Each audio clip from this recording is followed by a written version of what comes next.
All right, good morning, everybody. Starting you off with a black guy, all right. Pretty awesome. So I'm here to talk to you guys about culture, right? A lot of you are probably sitting here thinking, this is a tech conference, right? Came here to talk about tech, or are we talking about the soft human stuff? I think it's important, though, because culture is probably one of the biggest indicators for your job satisfaction. You can go anywhere and work on tech, right? But if you go somewhere and work in a bad culture, that can quickly ruin your experience. How many of you have been at a job interview and you've asked a question like, what's the company culture like? And what do they say, right? Oh, it's good. It's good. You know, we got ping pong tables, pizza nights. It's pretty sweet, right? How many of you worked at a company with a bad culture? How many of you had that same question in that interview and they said, it's a bit of a dumpster fire, you know, it's kind of a shit show here, right? No one says that. And that's sort of the problem with culture, is that it's really an insider information game, right? How do you know unless you know someone there? If you're ever going and applying at a job and you have someone that works there, what's the first thing you do? Hey, what's it like there, man? You can read about their tech stack online, but you can't get an understanding of what their culture is like unless you have insider information. What if we could figure out a way to sort of distill the components of a culture and figure out a way to ask probing questions that reveal the true nature of a company's culture? And that's what I want to talk to you about today. Oh, come on, clicker. There we go. All right. It's one of my favorite mission statements ever. All right. Respect, integrity, communication, and excellence. We treat others as we would like to be treated ourselves. We do not tolerate abusive or disrespectful treatment. Ruthlessness, callousness, and arrogance don't belong here. That's powerful, right? That's a company that has taken their values, they've codified it, they've turned it into a mission statement that means something, right? And you get excited by that. You think about like what a company with a culture like that actually is like. This company is a household name. They were voted one of the most innovative companies in the world, and they were voted one of the best places to work in America. Based on this culture statement, I would work for them. How many of you think, based on this, you know what the company's name is? Any guesses? None? Centro, that's a good one. No. Someone else had one. Boeing, no. Another good one. Netflix, no. It's Enron. This was Enron's cultural statement. Right? What? For those of you that don't know, Enron was a company that went bankrupt under massive accounting scandals, right? At the time, they were the largest U.S. bankruptcy in history, until like 2 years later when WorldCom said, hold my beer. Then they became the largest, and then in 2008, Wall Street doesn't want to be outdone by anything, so Lehman Brothers took the title in 2008 when they went bankrupt and took most of the U.S. economy with it. The impact, though, of Enron is staggering when you think about it, right? They had fraudulent accounting practices where they basically spun up new companies and hid their losses in those companies. One person can't do that, right? There's not one guy that can just sit there with a banking sheet and be like, okay, gonna make some fake companies, no one's gonna know about this. A culture has to enable that. Executives told employees as the company was imploding, and I quote, the financial health of Enron has never been stable or stronger. They knew the company was going down. What kind of culture does that? The former CEO was sentenced to 24 years in prison, but like most white-collar criminals, he didn't actually serve that. He was released in February, actually, of this year, so if you want to pay him a visit, I'm sure he'd hang out with you a little bit. 29,000 employees, gone. It's roughly the size of the village of Glen Ellen. Gone. Arthur Andersen, the accounting firm, an audit firm that was helping Enron out with their checks and balances, 85,000 employees, they're gone. They were one of the top 5 accounting firms in the world. 80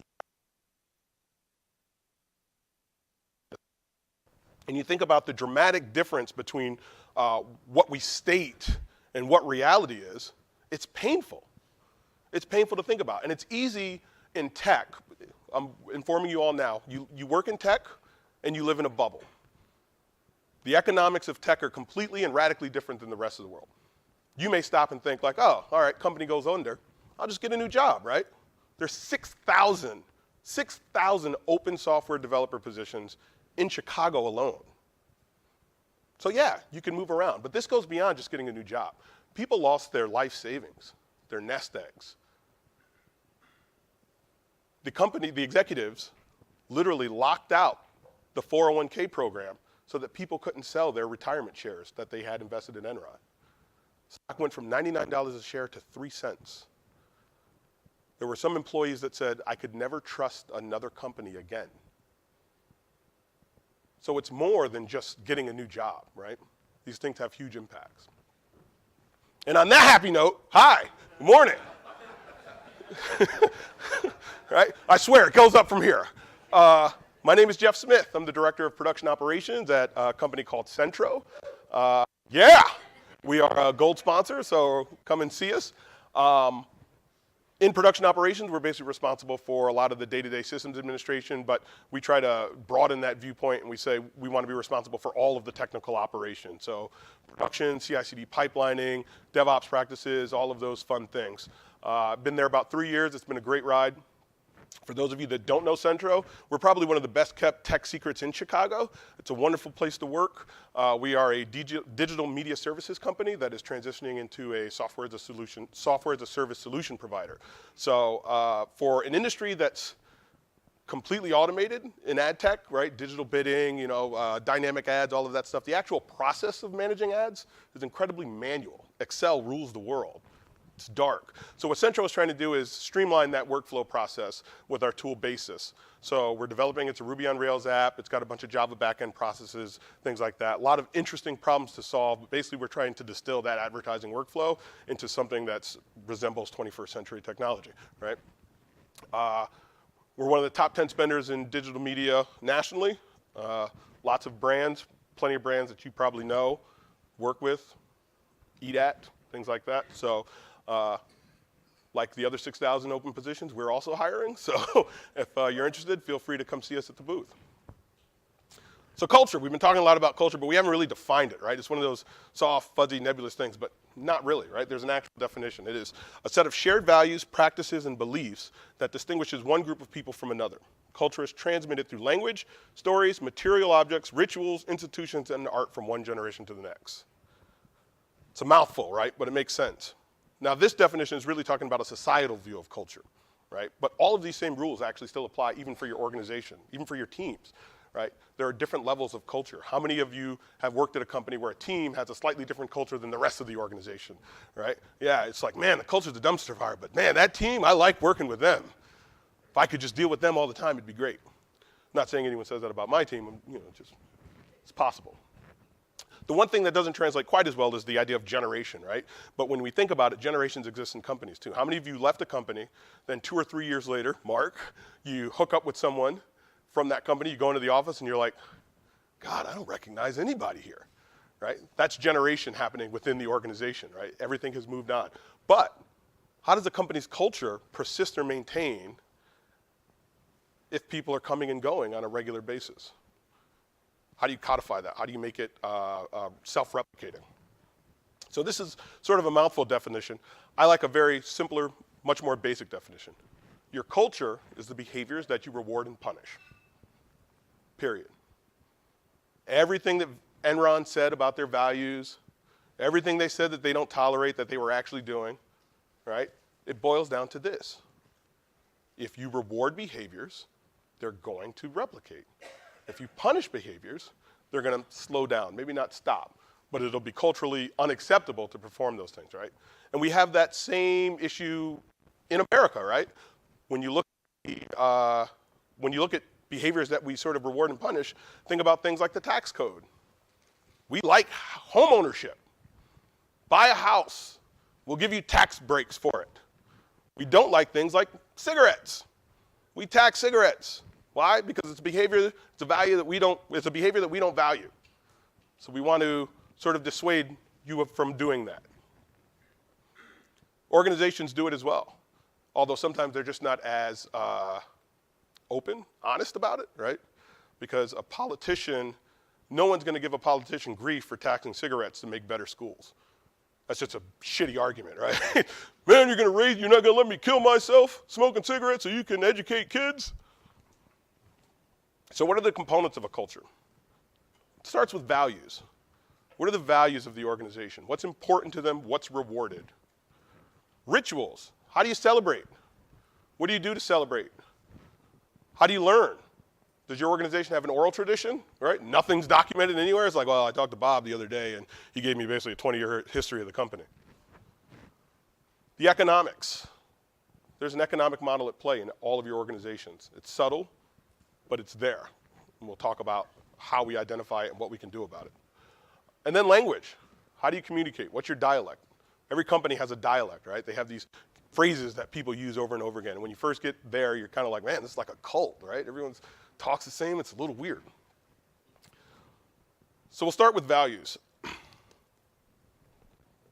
When we talked about Enron, they stated all of these things that they said they care about. But do they really? How do you know if someone actually cares about a value? Usually they have some sort of behavior that backs that value up. So I'm going to walk through this example with CENTRO'S values. These are just 3 random values. They're not complete. They're not in any order. But we talk about like clarity of communication, empathic listening, and candidness. We want to make sure that when we're talking, we are having candid conversations with one another. Customers. Customers are at the root of everything that we do at Centro. We want to make sure that their viewpoint is always taken into consideration. And employee wellness from a totality perspective. How healthy is the employee? Not just from 9 to 5, but also outside the workplace. Now the question that we have to ask ourselves is, how are these values actually exercised? That's where we talk about cultural norms, right? There's beliefs, values. Those are the underlying beliefs that your organization has. And then there's the norms. Those are the activities that you use to express those values. So when we're talking to companies, we can quickly ask, like, so you value this, but what do you do that embodies that value? So if you and I are having a conversation, like, I'm really into fitness. You're like, really? Physical fitness, you? So what are you doing to actually embody that value, right? Well, eat Big Macs with no bun, right? You'd be within your rights to call bullshit, right? That's fair. So we have to think about this when we're talking about companies. How are they actually expressing the values that they claim are important? So at Centro, we have this concept of raving fans. It was a book written by 2 guys whose name I just forgot, Ken Blanchard and Sheldon Bell. See? Slides backing you up. Love it. Every employee gets a copy of this book, or they get access to it through the corporate lending library. Raving fans within Centro is about how we provide this sort of radical customer service.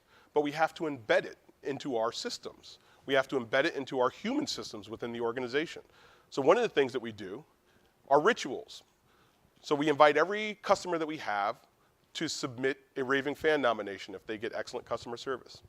That email goes out to the entire company saying, hey, I worked with Jeff's team. It was great. It was incredible. Here's all the awesome things we did.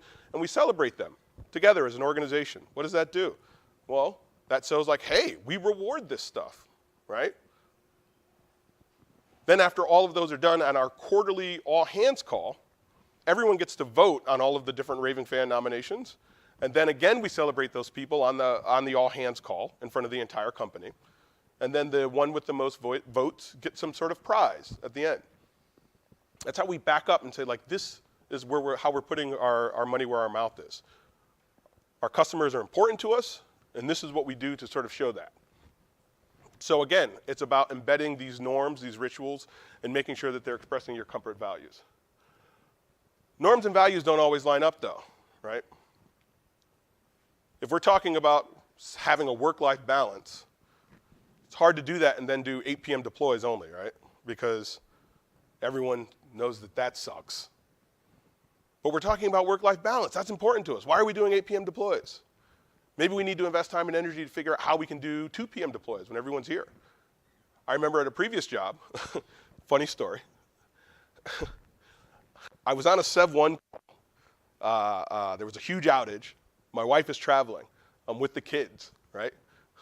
I'm giving them a bath while I'm managing the Sev1 call. My son takes a dump in the tub, right? So I'm like, all right, so what we need, oh goodness! Oh, I gotta go. My son just took a dump. And then I'm sitting there thinking like, wow, this is work-life balance, right? I'm handling a Sev1 while I'm handling a Sev1. Like, it's not cool. So we gotta think about these things. Employee growth. How many people work for a company that says, oh, we love employee growth, just don't ask us to pay for anything, right? Yeah, here's some YouTube videos. Have at it, right? I can do that at home. I don't need you for that. How are you valuing my growth if you're not willing to pony up and help with that? How many of you have heard of the 5 monkeys experiment? Oh, cool, this is gonna be fun. So, there's a social experiment, all right? They take 5 monkeys and they put them in a cage. Then they take a banana, hang it above the cage, and they put a ladder in the cage. What do the monkeys do? They go for the bananas, right? So the sick bastards that are doing the experiment hose the monkeys down with water. They just hit them with water, right? They do this over and over again. Then what they do is they take one monkey, take him out of the cage, replace him with a new monkey. The new monkey goes for the banana. All of the other monkeys who have been hosed down stop that monkey from getting the banana because they know what's coming. They know that they're going to get hosed down. So then the experimenters take another monkey and replace that monkey. Same thing happens, only this time the monkey that had never been hosed down is also grabbing the monkey and keeping them from grabbing the banana. They continue to do this until all of the monkeys have been replaced. And yet still, every time a monkey goes for the banana, the monkeys pull them down. But now the monkeys that are in the cage have never experienced being hosed down. They just know that's what we do. We call it learned helplessness, right?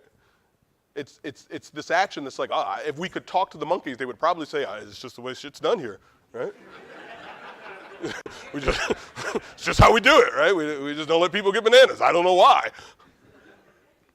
So we have to stop and examine and ask ourselves, like, if there's this cultural thing that we're doing, what good is it providing?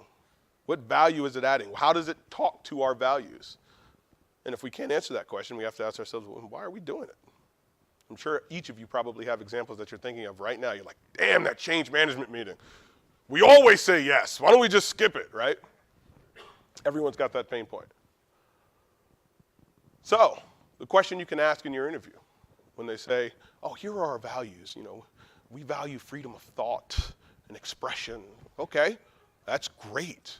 What do you do that embodies that value? What do you do? And if they go, ping pong tables, right? And you're like, all right, this is obviously going nowhere. So something to think about. Language and its impact on culture. How we talk often betrays what our values are. Think about it in America, right? For the past 400 years or whatever, right?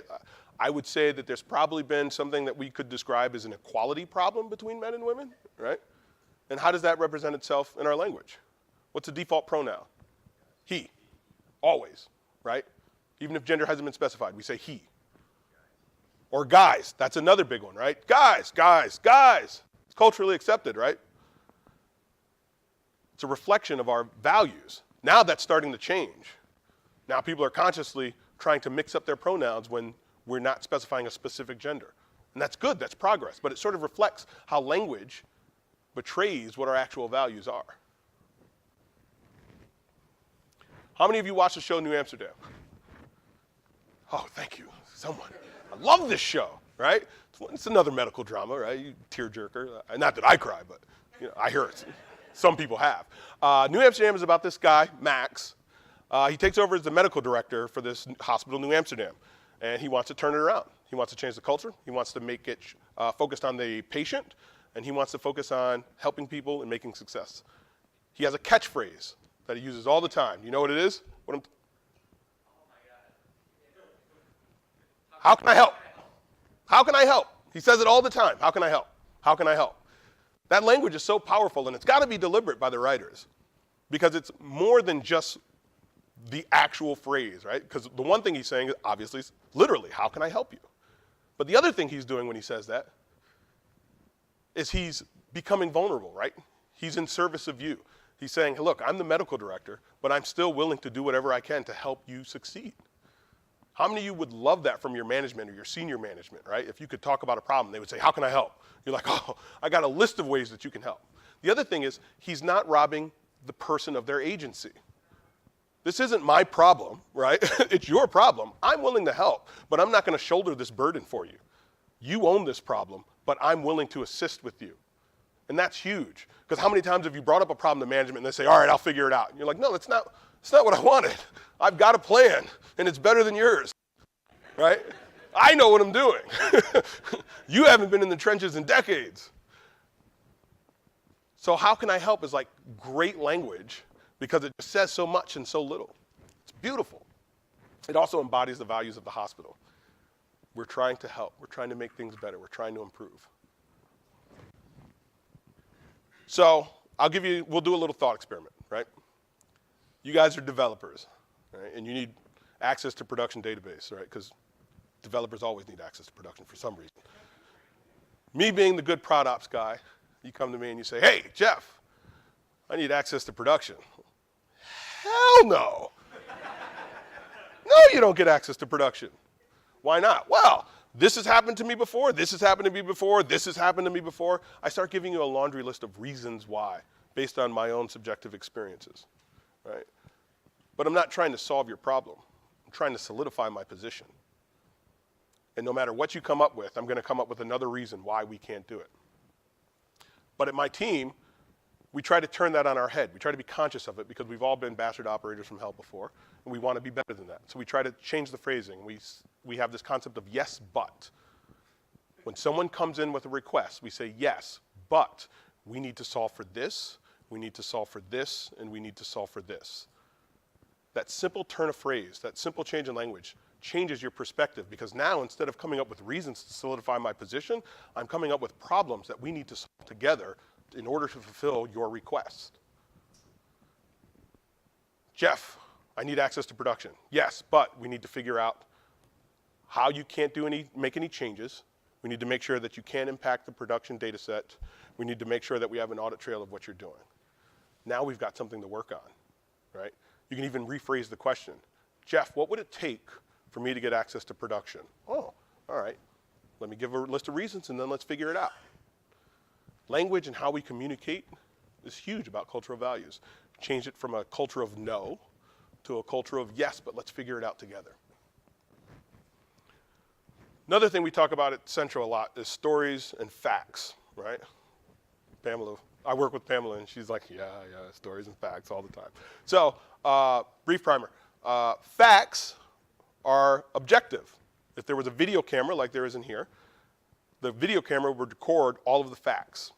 Jeff was introduced, he got on stage, he gave a presentation, he left. Those are unarguable. Those are facts, they happen.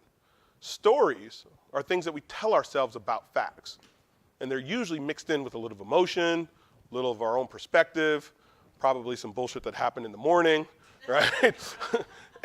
and we put all of that together and we come up with our story. So the story might be, Jeff got on stage, he was really nervous and kind of jittery, and he just blew through his presentation, and then when he was done, he didn't take questions, he just stormed off the stage. But that's your perspective of things. And the reason we separate those two is so that when we talk about them, we can talk about them in an unarguable position, right? So I can say something like, Pamela, here's my story, right? I felt like you came into the meeting and you were a little haggard or afraid, right? And you sort of rushed through the agenda and I didn't feel like I had a chance to communicate my view. That's my story. So now from that perspective, Pamela can now say like, unobjectively, oh, no, that's not at all what happened. Because if I present it as a story, I'm presenting it as something that is arguable, something that may not be right, something that may not be true. versus me coming in and saying, you just stormed in here and you just rushed through the agenda and then you left, right? What are we going to argue about? We're not going to argue about what it is that we actually need to solve. We're going to argue about my classification of what went down. So by separating stories and facts, this language allows us to speak candidly with one another because she can correct me and say, no, that's not actually what happened. I'm sorry. I was running late. I got a really bad phone call. I needed to handle that. That was on my mind, and I knew I only had about 5 minutes to get to the next meeting. I apologize. Oh, okay, cool. We're moving on. So think about the things in your organization that your language sort of dictates. We use the term dumpster fire a lot at work, right? But we use that specifically so that we can be open about the things that need to be better, right? If we can all agree, like, yeah, it's a bit of a dumpster fire, right? Now we know that we need to fix it versus using generic language where we're like, well, you know, it could improve and it could be a little better. Like, no, it's a dumpster fire and we need to put energy into it. Rituals. Rituals. I love rituals. I'm not talking seances or anything crazy like that. Very simple, basic rituals, right? Some of them might involve bulls. Not really part of that culture, but you know, it's a big ritual, right? It's something that they do. Hopefully you're not doing this in your organization, but you know, everyone's got a thing. What is one of the most common rituals in the world? We all do it. Anybody? Coffee in the morning. Oh, that's a good one. I hadn't thought about that. Yeah, coffee in the morning. That's not the one I was thinking of, but very close. Shared meal. Every culture does it. Every culture shares a meal. How many of you guys share a meal with your team members? Right? How many of you eat alone every day? Right? I'm not trying to call you out. That's not my point. But what I'm saying is shared meals are a cultural thing. And it's not about the food, right? It's not about the food. It's about the communal aspect, right? It's about sharing stories. It's about talking. It's about exchanging information. I remember there was an episode of Star Trek Enterprise where they had made first contact with an alien race. And what they didn't know at the time was that these aliens equated eating and intimacy to be on the same level, right? So they get to the cafeteria, the mess hall, and everyone's just eating together like, yeah! And they're like, oh my God, what's happening, right? Just a funny aside about how, you know, rituals are different for different folks. But yeah, eating is a common thing. So there's basically 3 different types of rituals, 3 groupings. There's a social ritual, things like the meal, right? Happy hour, game night, holiday parties, things like that. There's a behavioral ritual, things that we do to elicit a particular behavior. Maybe the coffee example is to like wake you up, get you started for the day, change your mood, right? Because when I wake up, I'm not like, yeah, I'm ready to code, right? I got to have that coffee to be like, oh yeah, now I'm ready to code. I'm not even sure if it works because I can drink a cup of coffee and go straight to bed. But the actual act of doing that gets me ready for the day. Process. Rituals that are centered around process. Stand-ups, right? How many of you do stand-ups? And then at the end of the stand-up, you're like, what the hell are we doing this for every day? Right? Right? We're not really getting anything. It's a ritual, right? It's just a thing that we do to sort of like elicit conversation. Change management meetings. I'm going to beat up on change management a lot. I'm sorry. I don't know why. I kind of hate it. So when you're designing these rituals for your teams, your organizations, there's a quick process you can use. Define the ultimate goal. What are we trying to do? What's the point of the ritual? You might eliminate a bunch of rituals when you find out that it doesn't actually have a goal. Then categorize the type of ritual. That's important because that's going to dictate what you might do in the ritual. If your goal is to increase team dynamic, having a 2-hour-long meeting every week is probably not a good way to do that. Define the outputs of the ritual. What is it that we're going to produce that's actually going to benefit the goal? And it doesn't have to be something physical. We're not talking TPS reports. It could just be something that's like, oh, we want to make sure that everyone learns something new about their team member. Define the ritual trigger event. When do we do this thing? What constitutes it? For us, like new hire orientation, right? Whenever we have new hires, we group them together in a class. We blast out an email with photos of everyone. We have a new hire orientation event, like a happy hour, with the goal of people meeting and welcoming the new hires. And we do that by sending out little tidbits about them so that they know things to ask for. Oh, Bob, you've been to 27 countries? That's amazing, right? It's a conversation starter. At home, my wife started a ritual where we, at dinner, share something good that has happened for the day. And the purpose of that is to sort of reset our day for when we're spending family time. You might get burned out all day long. We only get probably 2 to 3 hours with our kids after commutes and homework and all of that stuff. And we don't want that wrapped up in all of the other bogusness that happened throughout the day. So we start every meal with, Xander, what good happened to you today? That gets them to think about it and reflect, and it changes their perspective. So think about the different types of rituals that you can enact in your organization to elicit specific behaviors. Cultural economics. I'm not going to lie, this is going to be a short section. Why? Because I don't really know how to change these things because it's so embedded in our humanity. But still, understanding them and knowing how to navigate around them is extremely helpful. How many of you have heard of the 5 love languages? All right? If you haven't, especially with Mother's Day coming, learn about it, maybe figure it out. The 5 love languages are words of affirmation, quality time, gifts, acts of service, and physical touch. Now, when this book was written, it was largely centered around romantic relationships, but we find that most of them work in professional settings too. Be careful with touch. I don't want my boss touching me. I prefer more standard performance reviews. But yeah, it might be a handshake, a pat on the back, right? When you think about these 5 love languages, you have to think about like how these things transpire in the organization too, because people are motivated by different things in the org. Some people are motivated by ego. How many of you know that guy that just needs the ego stroked when you go talk to him, right? So you're like, hey man, I got this problem and I only think you can help. And he's like, oh, go on, right? Tell me more.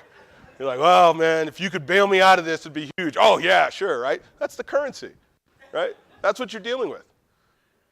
Some people like it just from like reputation, right? That's me. I like having a good reputation. So if I can help you, that's what I'm going to do. And it seems altruistic, but really we're all just selfish monsters. We're just motivated by different things. That's sad, right? But it's true. It's like, oh yeah, but you're right, because nothing is really altruistic. You give a guy $1, hey, get it together. You're like, oh, I didn't change his life, but I feel damn good about that, right? Suddenly it's about you. You're just giving a homeless guy $1. Budgetary gifts, right? Some people, need some sort of attribution, some transfer of budget, right? Those are exciting for things. So, scary story.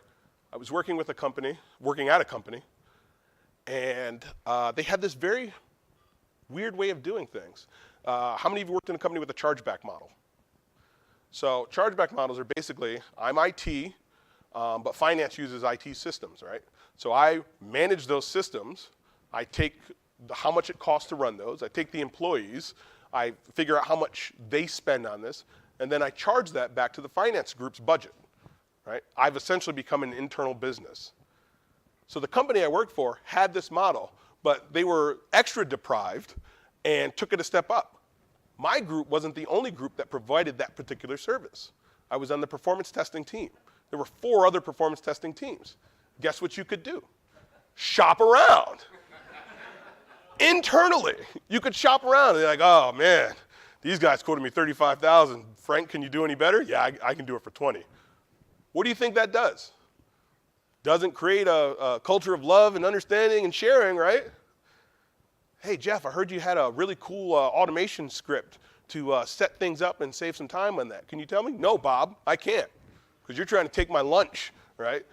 Because if we're not producing numbers internally, management comes to us and say like, hey, maybe we don't need your team. Maybe you guys should downsize. And it happened. We would lose team members because we weren't generating enough work. You think that created a bunch of camaraderie within those performance teams? Were we going out to lunch and sharing stories? No, we duplicated everything. Whenever I wrote a script, you think I was sharing it? Hell no, right? This is my meal ticket. So you got to think about the economics of the organization, how to navigate them, but then also how they can be problematic. How do you change that? I don't know. Lobotomies, not really sure because it's so ingrained in who we are as humans, but just knowing it is extremely helpful. So I'm going to screw this up because I literally added this last night. But I just couldn't stop thinking of this idea of fear-based cultures. I wrote an article about this in CIO Magazine a while ago. And it's this idea of cultures that are sort of centered around fear, blame, retribution. How many of you work for that company, right? Someone makes a mistake, and it's like, how do we find out who did it, and how do we extract justice? Right? How do we get justice? Someone took down the system, and I need to know who screwed it up and that they were properly punished. It's a terrible environment to work in. It generates fear, right? But the other thing it does is it generates this era, this space, no room for failure, right? You can't risk doing anything wrong. And that's extremely wasteful and problematic. How many of you know this guy, Michael Jordan, right? Greatest basketball player to ever play the game. Don't hear me, none of that LeBron crap. Look at this stat line, 4 for 4 from the field. 2 for 2 from the free throw line, 6 points. He was perfect. But at what cost? Right? Because if you're only taking 4 shots, they're probably pretty perfect shots. But opportunities are rarely perfect. And if you have a culture where fear is dominating, what happens? You don't take those shots. You only go for the sure thing. Because I changed the slide and I did the math wrong, John. Thank you. No, it's a good point. I'll update that for the next time I give this talk. See, this is why you don't do things last minute, right? You're like, yeah, I'm just going to add this, screw it. So now I wonder if I did the math wrong on the next slide. Let's find out. Somebody double check me. Yeah, all right, cool. Carry the. Yeah, right. We're going to find out. We're going to extract justice, right? I blame my daughter. She's like, I want a hamster. I want a hamster. I'm like, shut up. I'm doing a slide. I hope she doesn't see that. 10 for 16, right? It's not as perfect. But those extra shots probably got him to the free throw line a little bit more. He ended up with 27 points. He probably won the game. So fear holds us back because we're worried about being blamed. We're worried about feeling inadequate, like we didn't do a good enough job, like we're supposed to be perfect. No one's perfect. No one's perfect. No, I wish I was. I'm not. I remember a scary time where I was supposed to be upgrading a test database or something like that. SSH in the box. I'm like, yeah, I'm going to do my thing, launch this script. And someone's like, man, production just went down. I'm like, yeah, that's right, because we took the production box that was actually in test and just promoted it and never renamed it. So in my mind, I was like, yeah, I'm SSH into the test box, and now I'm shutting down the database. Boom, just wiped out our blog, right? But I lived in a good culture where they were like, well, in reality, that's not your mistake. That was a mistake that the team, we didn't rename the server, right? That's a mistake anyone can make. So think about the things that are generating fear in your organization, in your teams. How do you eliminate that? How do you think about things a little deeply and say, like, maybe this isn't just a person's mistake.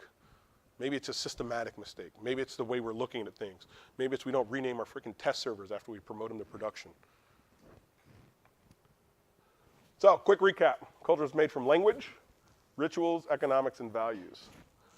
Cultural values have to be expressed. If they're not expressed in some systematic way, they're useless, they're worthless, they're Enron.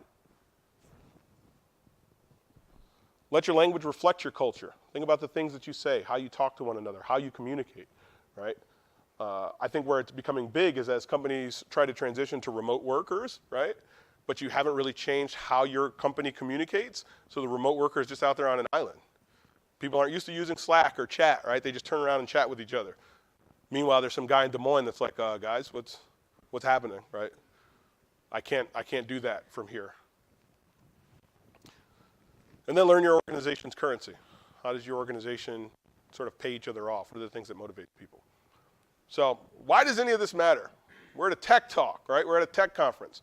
Why does this soft, squishy stuff matter? For me, it's important. One, because it's huge for job satisfaction. If you want to be happy, you're probably going to need a company with a positive culture. But the other thing is, as technologists, we're really at like an unprecedented time in terms of our influence in the world. 6,000 software developer jobs in Chicago. Why? Because software is eating the world. And they're doing that with you, with your talents, with your experience, with your expertise. And if you're doing that for the technological equivalent of Enron, that could be terrible for not just you, but for the rest of the world. So I bring this up so that you think about, when I work for an organization, what am I enabling them to do? Who am I enabling to do it? And are they worthy of my skills and talents and the work that I'm going to leave on the world? So I'll leave you with that to think about as you go on and go through the rest of these amazing talks. But thanks for your time. I appreciate it. Dark and nerdy on the Twitters if you got a tweet account. I love having deep, meaningful conversations in 280 characters at a time. It's probably the most efficient way ever devised to communicate in the world, but works for the US government, so it works for me. Boom! All right. And that's all I got. Thanks, everybody.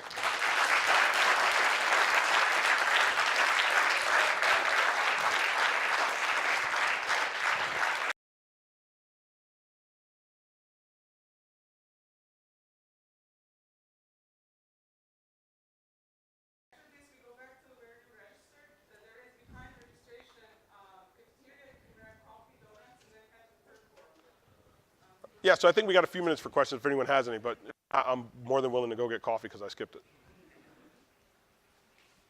All right, sweet. Thanks, everybody.